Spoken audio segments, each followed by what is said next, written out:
Kamo niya magyud mo nagpunsisok ron. Unsay tuyo ninyo? Unsay inyong tuyo? Di kay mo ngisi lang? Ha? Nanong dadala mamog tubig o asin?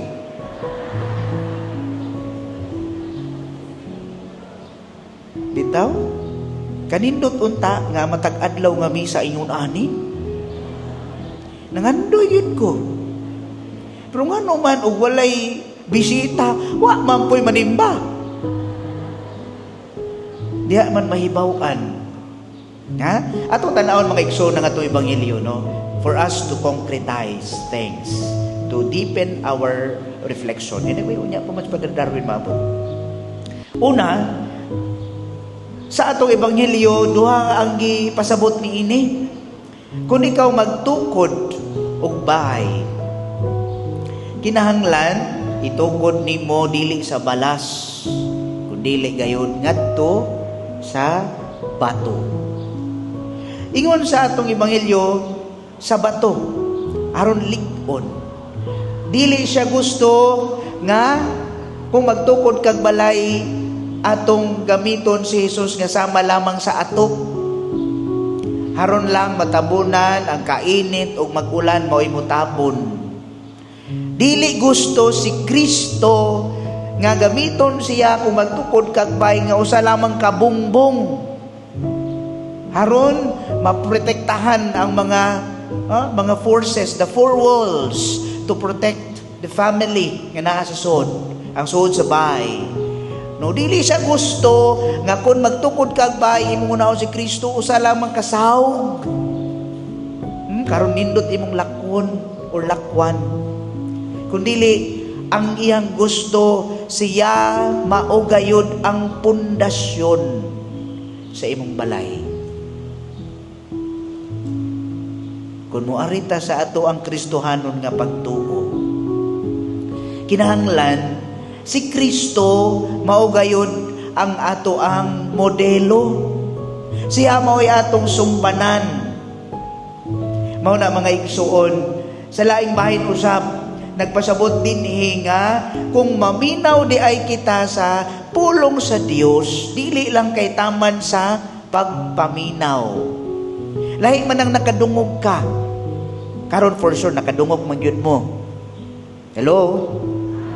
Kadungog mo. Nakadungog mo. Lahi isa nang nakapaminaw or listening intently. Kasi pasabot og pamati og naminaw. Kung namati ka, kung naminaw ka, nakadungog ka, ipatiglom na nimo sa imong kasing-kasing.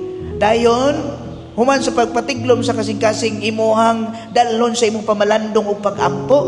Dayon, mo ni pinakadako. Magbag-o ka sa imong nadungog. Kung angay kang dunay usbon, maunay imuhang bag-uhon sa imong kaugalingon. Mga igsuon, aduna ko'y nabasa, no, usa ka pamalandong sa usa ka libro, ningon og nangutana, unsay labing importante nga lugar sulod sa simbahan? If I were to ask you then, ikaw, yes ikaw, unsa para nimo ang labing importanteng lugar sa simbahan? Sulod ni simbahan.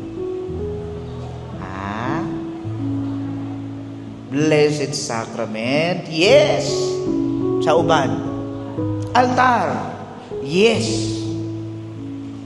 To others, lingkuranan para matulong mi Pader. Ang uban, unsa? Milom naman mo. Dugay kita pa uman adi. Di gid mabot si Father Darwin. Bitaw mo ba maingon ng lectern kani dinhi kay ngano man there is a lectern sa Ambo. It is we preach God's word. So kung we preach ta ang pulong nga si Kristo na himong tao, that is our faith, right? Awa na yun. Wa mo'y pagtuo? Ha? Mao na diri sa altar niingon, no? This is where, no, in the altar table where we break the body of our Lord Jesus Christ, broken and shared to everyone. Yes. Kung sa tugingon ganiya, ambo, Blessed Sacrament, yes. Naa siya, uban nato. So, you believe nga naa siya dinhi. Klaro na to ni. Mutuo mo nga naa siya dinhi sa misa. Sure. Yang anong mo tambong mo sa misa, gamay raman kayo. Nganong mo ari raman mo kay nas Padre Darwin. Diha gyud makita inyong katag. No? Mao na mga igsoon. Sa gikaingon pa, yes, sakto inyong mga tubag. Insakto kayo. Pero doon na pagyoy mas labing importante, no, sulod sa simbahan unsa man. Pangutan ako unsa man. Ang inyuhang pultahan pauli. Kay ngano man, because unless you live out what and who you have received in the Holy Mass, everything will be in vain.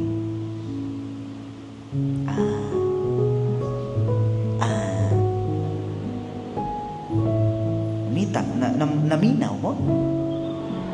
Klaro kayo to, no? That because unless you live out what you and who you have received in the Eucharist, everything will be in vain. Si Father Darwin, usa lamang ka instrumento. Gigamit siya sa Ginoo. Ha? And mind you, Father Darwin, gamito niya ang sakramento for us, for you to be healed. So, labing importante ang atong lihok. After the holy sacrifice of the Mass, when we go outside, that is where, no, mulihok ang gasa sa Espiritu Santo. Kay puno man ka sa pagtuo sa Dios. So kung niari mo karon kay magpaayo, o sa inyo tuyo din eh. Ha? Of course, normal ka na, kikitang tanan masakiton man. Father Darwin is an instrument. So that is why you are here. Pero kung dunay dakong kung wa kay pagtuo sa Dios. Kung mayngon lang ka, nisulod lang ko sa simbahan kay naa si Father Darwin. Ambot lang ko maayo ka. But more importantly, labaw sa tanan, ang Dios maoy maayo kanatong tanan. So muna igsuon, kung ikaw magpanday sa balay, sa imong mga proyekto karon, kung unsa man ang imong ginauna, gamita ang Ginoo. Use God to be the center of your endeavor.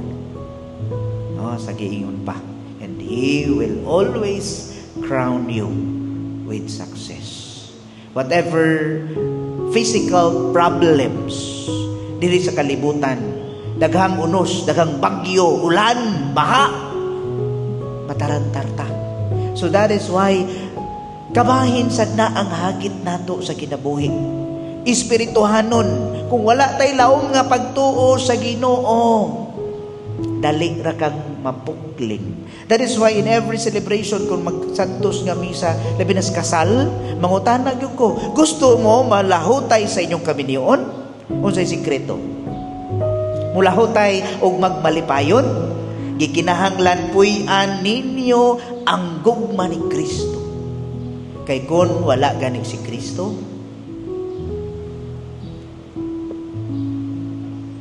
marriage broken. Wow. Kung na yung bagong teleserye na human naman siguro na. So sa atong kinabuhi mga igsoon, put Christ as our foundation. Kining tanan kabahin sa plano sa Dios ug atong panginaot ang inyong mga intentions in today's Holy Mass and also with the celebration uban sa mga gasa ug sa mga sacramentals ng inyong gidala unya mamahimong instrumento aron sa pagpalawong sa atong pagtuo sa Dios ug nga kita ikalipay sa atong langitong Amahan kay kita nagadayeg ug naglipay sa tanang grasya nga iyang gihatag kanila.